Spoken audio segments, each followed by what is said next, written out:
ইমোর একটি সেটিংস দেখাবো, যেটা ব্যবহার করে আপনি আপনার কাজগুলো সহজে করতে পারেন। যেমন বর্তমানে যে ইমো অ্যাকাউন্টগুলো রয়েছে এগুলো কিন্তু একটা ইমো ২ টা ফোনে ব্যবহার করা যাচ্ছে না, বা একই নাম্বারের ইমোটি আপনি ২ ফোনে ব্যবহার করতে পারবেন না।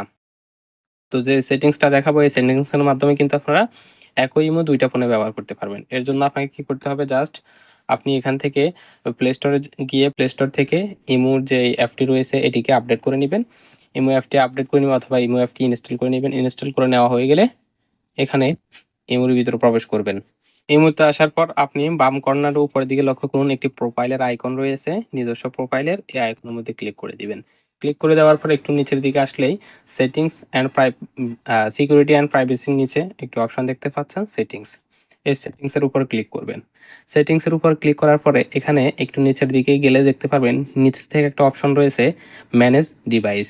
এই ম্যানেজ ডিভাইসে ক্লিক করবেন। ক্লিক করার পরে এখন উপরে দেখুন মাল্টি ডিভাইস নামক একটি অপশন রয়েছে। তো এই মাল্টি ডিভাইস সিস্টেমটা কি? মাল্টি ডিভাইস হচ্ছে অর্থাৎ আপনার যদি এখানে পারমিশনটা দেওয়া থাকে, যেমন দেখতে পাচ্ছেন আমার এখন যেই পারমিশনটা রয়েছে এটি অফ করা আছে।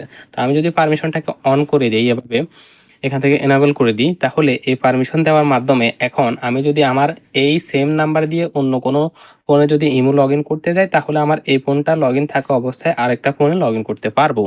কিন্তু যদি আমি এটিকে ডিসেবল করে রাখি বা অফ করে রাখি, তাহলে কিন্তু বর্তমানে যদি আমি অন্য কোনো ফোনে ওটিপির মাধ্যমে আমার যে নাম্বারটা রয়েছে এই নাম্বারটার ইমোটা যদি লগইন করি, তাহলে আমার যে বর্তমান ডিভাইস যেটি রয়েছে এটি থেকে অটোমেটিক্যালি লগ আউট হয়ে যাবে ইমো অ্যাকাউন্টটি। তো এই সেটিংসের মাধ্যমে আপনি আপনার ২ টি বা তারও অধিক ফোনে কিন্তু একই ইমোটা ব্যবহার করতে পারবেন। এরপরে আমরা যে সেটিংসটা দেখব সেটি হচ্ছে